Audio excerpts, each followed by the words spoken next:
when NASSP approached us to be a sponsor, they had a vision that of all the people in education that do not get recognized, it's the assistant principal.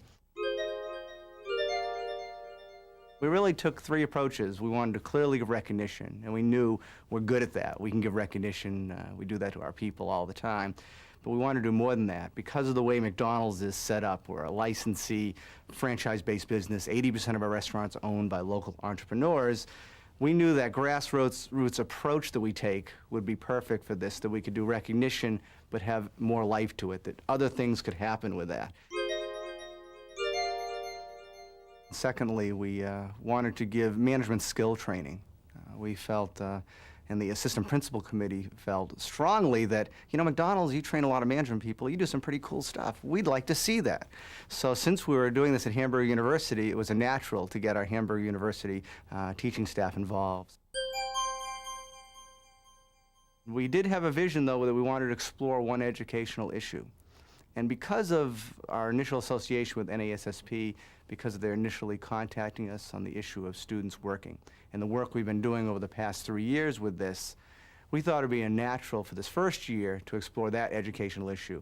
How do you deal with the student's work life? How do you balance full-time school responsibility with part-time work responsibility? How do you balance it? So we brought in McDonald's owner-operators and regional folks from all over the country that have had success in this area. And we brought them in and put them in these groups with their teams. And they came up with a positive approach of all the best that's happening all over the country, both in schools and in the workplace. And the vision with this is to take it further from here. Everything is exciting about educators and business people getting together, especially when we can focus on what's good about what we're already doing, and when we can reflect positively on what we've done well. At McDonald's, we've done a lot of things well, and we have new times, and we have to look for new solutions. And what's exciting is when you get people all thinking and talking about the issues in a way that they can do something. They can make a difference, and they can be honest with each other, and they can build long-term equity.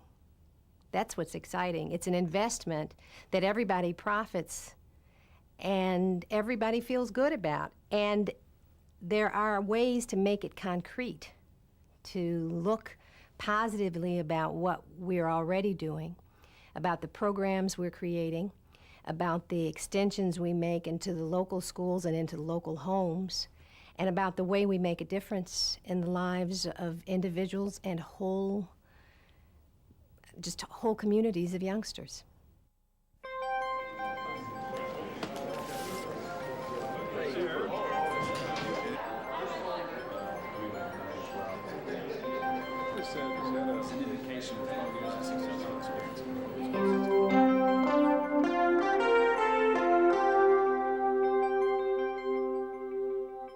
When you take a positive attitude and you discuss things in a positive mode, I think more things can be accomplished that way than just kind of concentrating on the negative. And because so many times not only in education but in the workplace, we only deal with the negative aspects.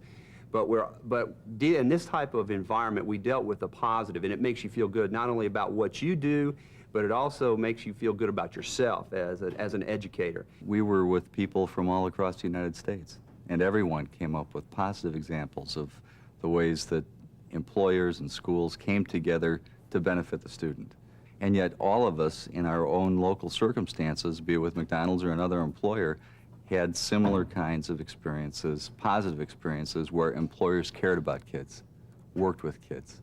The objective of the people in our group was long-range employability, enhancement of the student's potential down the road, that the job is not seen as a terminal experience or as an alternative to education in and of itself, that they have to work hand in hand, because the finished product of a future worker in this society is dependent upon them becoming much better educated, not just better trained.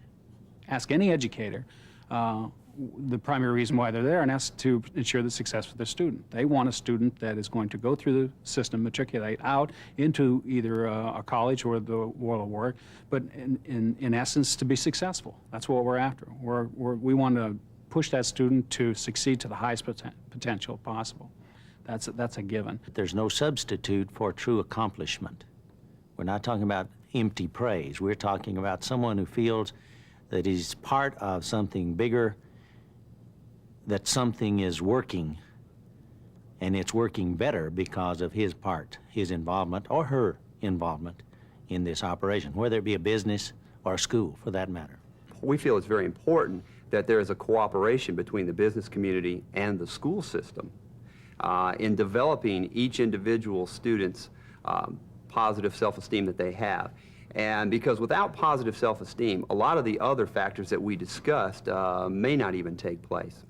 The employers would be excited about developing some kind of relationship and some kind of rapport with the schools for the benefit of the students, because ultimately the employer will benefit from all of this because they will start building a cadre of students who are accustomed to work and know exactly what the employers are looking for.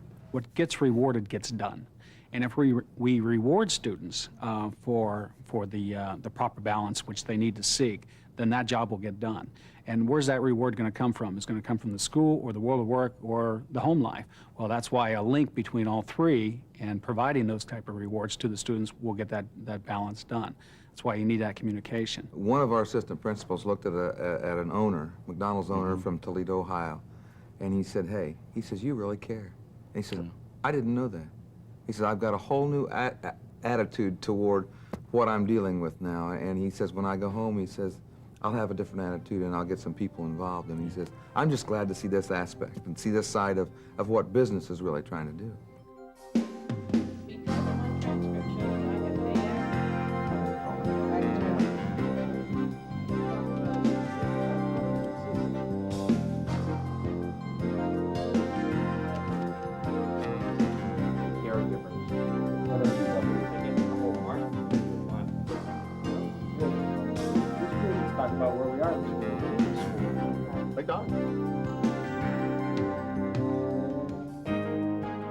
In my community, you know, the school is a real important part of the community, and everything that the school does is on display.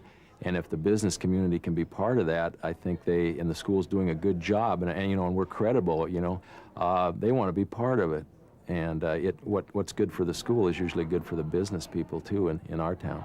The objective here is that the child, the student, have the best success possible, both at school, and all of us agree that that would be the priority, but that they can also have a successful work experience that will lead to success in life, so that it takes all together.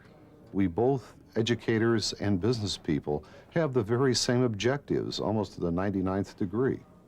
That we're both interested in developing the young adult into preparing them for their future in the real world after school, be it just high school, vocational school, or college. It's a universally popular thing if the schools and the businesses work together and they come up with a realistic program for the kids. It's very successful. School is a full-time job, and that work should be considered a part-time job, but they can very easily help each other. Somebody needs to be first. Somebody needs to take the lead, take that first step, and be at the forefront of progressive change in society. I believe this conference, pulling these assistant principals together, coming together with a common focus is that first step, and it's going to work.